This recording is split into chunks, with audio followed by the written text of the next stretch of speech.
Welcome, everybody, to Criticaleye's Leadership with New Horizons podcast. This is episode 9, and I'm delighted to have Criticaleye CEO Matthew Blagg with me to discuss some of the key trends for the year. And I guess we should be wishing everyone a happy new year, shouldn't we, Matthew? Very much so, Mark. I hope you had a wonderful break over Christmas, and I did. You're raring to go in what will be an extremely exciting year. I did. I'll be trying to get fit again after way too much relaxing. But yeah, it is a big year, isn't it, for many companies? And there is a huge amount of uncertainty out there. And I guess the starting point for us in this podcast is looking at some of those forward trends and what to expect over the coming year. I mean, from a leadership perspective, Matthew, do you think CEOs and senior leaders will be having an easier ride in 2022? I think this is going to be a really big year for CEOs and leadership teams. I think it's going to be brutally hard. Okay. All of our insight from Criticaleye is that the combination of the interest rates beginning to change upwards, inflationary pressures pretty well in all areas of in all parts of the world, and then the rippling through of COVID creates this sort of, to use a well-trotted term, a perfect storm. I think what you're going to see then is a differentiation between leaders who are able to thrive in that environment and leaders who won't. And you've got to be bold, you've got to be big, you've got to align everyone, you've got to have followership. And if you do, it's going to be a good ride. Yeah, I mean, obviously, in terms of 2021, we saw the challenges caused by supply chain disruption, energy price hikes. The labour market sort of defied all the predictions, really, and I think it's left a lot of people puzzled. But it's clearly been a tightening around that. And then, like you say, we have inflation and the new variant. The story is around people and how leaders are being tested in their ability to, like you say, create the right culture, to manage uncertainty. Do you think then adaptability is going to be one of the key characteristics, and that sort of ability to flex and move with these fast changing market conditions? I think adaptability is key. I think transparency and honesty. I do think that organizations, there will be a real focus on two elements. One is productivity. I think that you're going to see that becoming a much bigger thing with all those inflationary environments. That element of productivity is going to be on the table. And the second one is simplification. So leaders, the clearer they have as a business plan, the clearer their strategy is, the more they can execute it and understand the resources they need in order to be successful. And that then links to that culture and that adaptability to adjust, but with those two elements, I think, becoming increasingly focused. Okay. I mean, we'd certainly come on to the people aspect, and we have some interesting findings from our latest CEO research that I'll bring in. But if you look at the capital markets, say, I mean, you can argue very strongly that there's a bubble for publicly listed companies, and in PE, you've seen some eye-watering multiples where it's 30 times EBITDA, and I've heard one advisor recently describe it as a feeding frenzy for investment bankers. That is going to have consequences as we move into an environment where interest rates are higher and debt isn't as cheap as it has been historically. Well, you've had pretty well globally asset inflation over the last 12 months at a rate that I don't think anyone would have foreseen. Now, I think we're coming towards some of the implications from that. And the challenge now is to perform against some of those values. There is still a wall of money out there. So, it's not that there won't be areas of frothiness. I think, though, that you'll see that being more segmented. I think that if you come off that growth structure, I think that it could be a brutal fall from grace. There will be more scrutiny, and I think shareholder pressure will be stronger in all elements, including on the houses themselves. So I think that pressure is the bit to watch, because that pressure is going to then go on to leadership teams which are pretty tired, and management structures that are pretty weak. And I think that's the real dynamic you're going to see in 2022. I think you will see corporate failures coming through. Yep. And I think you'll see that at all sizes. I think you'll see some big names get in trouble. I think you'll see also really a tightening up on the SME environment as capital gets tighter at the low end of the market. It'll be the integrity of the story, won't it, behind the business? I think that the integrity of the story and the alignment of the resources against that is the single differentiating factor that everyone will be assessed against. And I think that is always the case, but it'll be more visible and brutal in 2022. Okay, you mentioned there about the management underneath potentially being weak. Could you expand on that? Because I think that's an interesting area. Well, I think that over the last 2 years, I think for most organizations, there's been this fluidity between performance and survival in terms of as varying stages of COVID have riffled through. I think as we're moving to now, again, with the tightening marketplace, you've really got to be on front footed. You've got to be on your A game. And that means you've got to be able, as a leader, know that if you pull something underneath there, that you get the right behavioral change. And that management structure is going to be key to that. If you don't have that alignment and competency, if they're not fully performing, I think you're going to see real gaps between what the leadership feels going on and then what's happening on the ground. And that's the real issue that I think you're going to see in 2022. I think some of that weakness was initially for the more office-based businesses attributed to the hybrid way of working, or virtual as it was for large portions of last year in the UK. But I think when you got that return to the office, we realised there was something deeper going on, and it was some of the real gaps were kind of being understood more clearly. Do you think that's fair to say? Well, I think it's that. I also think that 2 years of brutality, and in terms of that message coming from around on a global basis, I think that naturally creates a more tired workforce. And I think that's part of this issue now is for leaders, you've really got to incentivize and optimize a tired structure. And that becomes increasingly difficult as the leaders themselves are under such pressure. So it's more just a reflection of how hard it's been. I think there's no question the well-being issues have been huge, and we're still not able to do things in the way that we want to. And that's the really difficult bit. And that creates insecurity, and that insecurity can create failure. Because we've seen it in the pop-up boards that we run at Criticaleye, where people have wanted to discuss how do you keep a dispersed workforce motivated, energized? How do you keep those energy levels up? That still remains front and center, doesn't it, in a lot of organizations? Well, I think it kind of always has and does. So, I mean, essentially, if you look historically, that energy elements from getting the everyone in the right place, I think it's just 2 years of brutality, that mix of virtual, in person, productivity levels coming through. And then you've got that complexity of distorted supply chain issues. It makes it very difficult to really lead in a dynamic way. And I think that it does mean that you've got to have the ability to adjust, and within that, to adjust positively with your resources. And I think that's the real key at the moment. Okay. I mean, the story very much remains people. How does the HRD need to support the CEO in this environment, especially if the CEO is new to the role?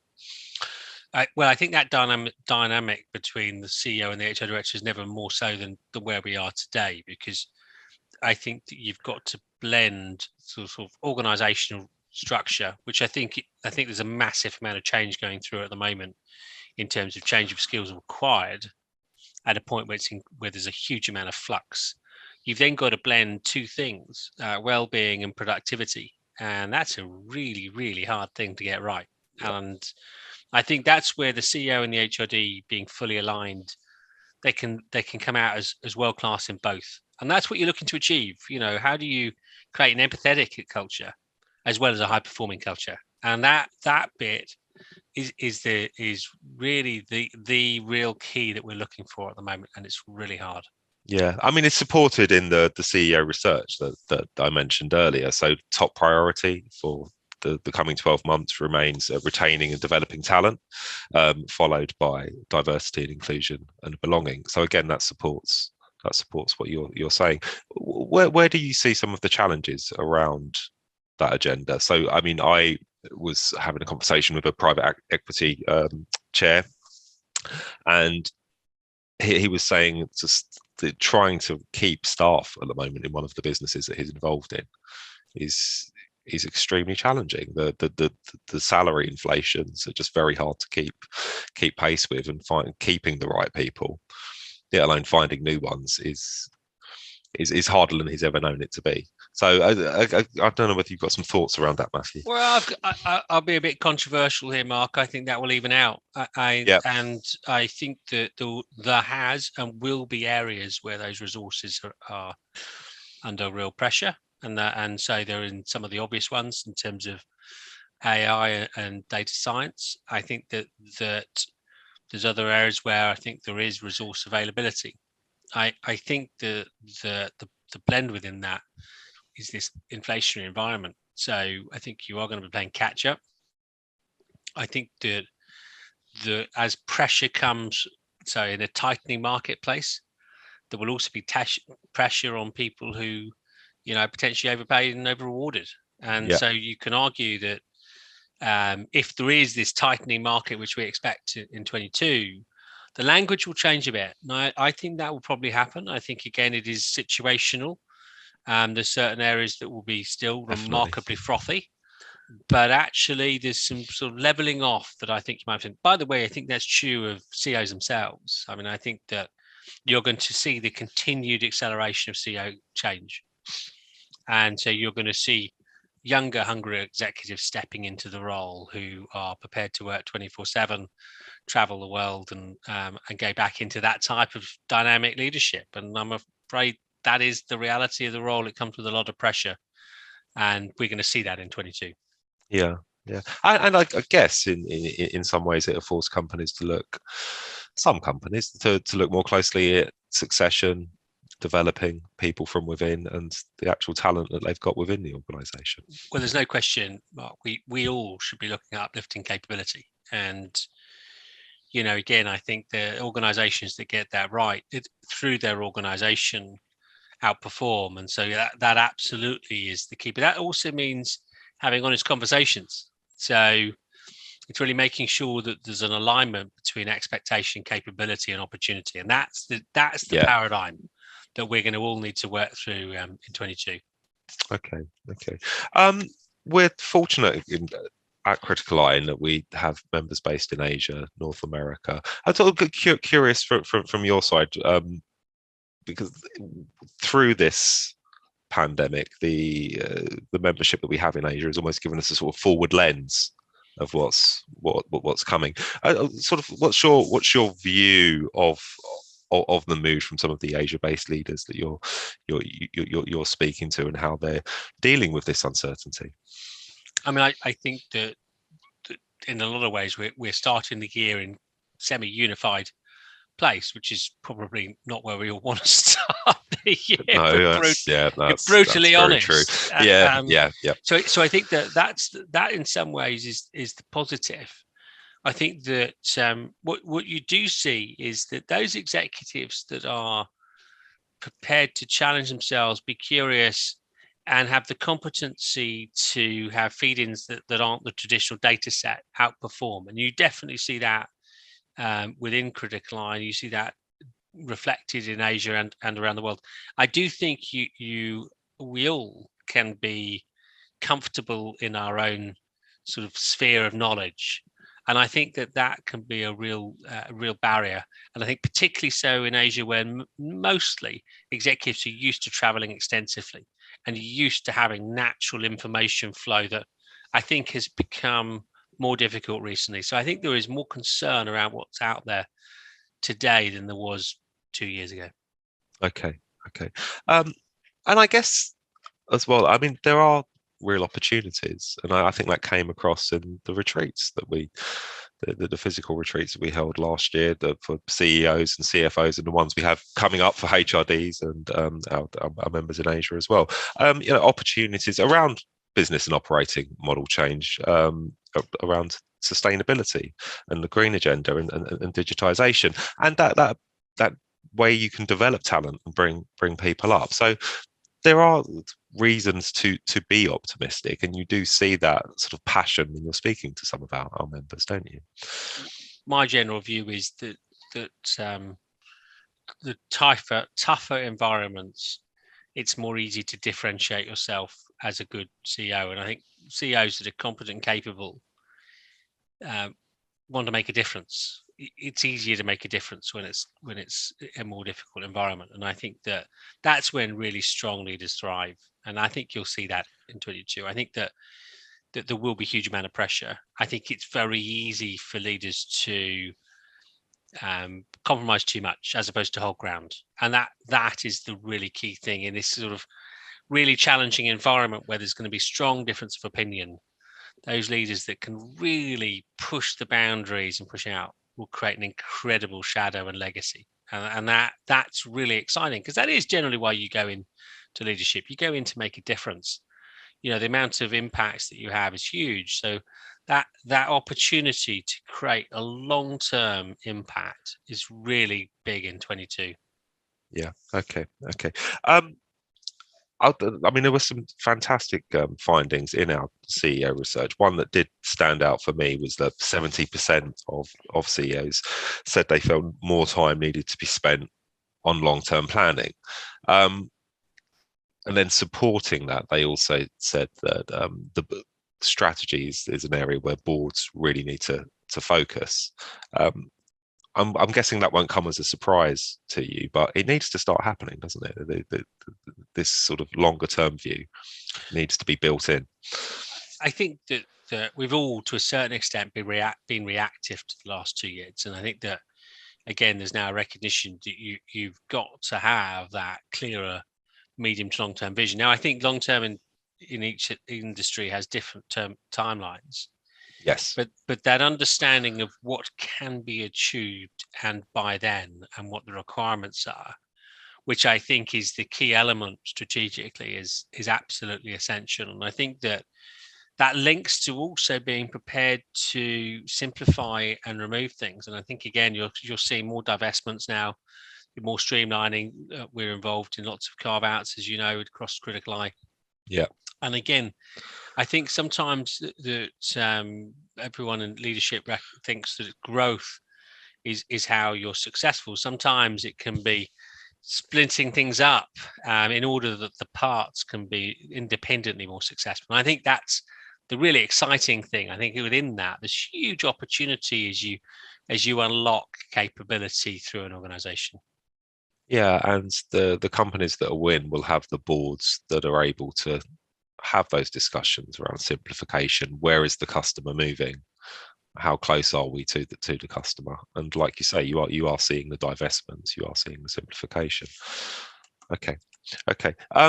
Where do you see some of the challenges in the boardroom at the moment? Where are the points of friction?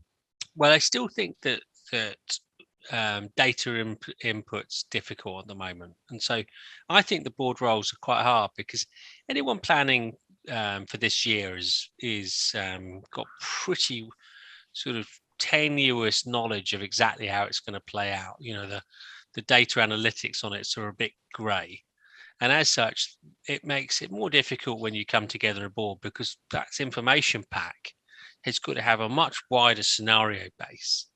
And I think that creates more tension. And I think around the table, there's going to be a lot more difference of opinion about how that plays out. So I think you'll see that manifest itself. I think the danger of that is that the board becomes intrusive.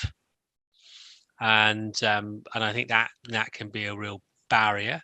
But conversely, I think there's a danger that executives don't align themselves and bring in a joined up approach. And I think that alignment piece between the non-executive and the executive board it's going to be really exposed in 22. And I think if it's not right, if you're listening to this at the beginning of the year, whether you're non-executive on a board or an executive on a leadership team, and there's a gap between expectations between executive and non-executive, you've got to get that on the surface. You've got to get it open. And if it's not open and clear and you can't navigate that gap, then you've really got to think about what you do. Okay. The question around isolation that we ask in the research, it's still high. It's just over 2/3. What's your view on that? There's this sort of the classic phrase, isn't there? It's lonely at the top, but it still seems to be a lot lonelier than it was. Is that a view that you share? I think that by its very nature, the further up the chain, that there is less and less reference points. So what you do see, the need increases. I mean, as you know, the sort of support we provide for mentoring and all the other components of access are higher profile than they've ever been. I think the difficult bits are more and more difficult to reflect with anyone who you're vested with.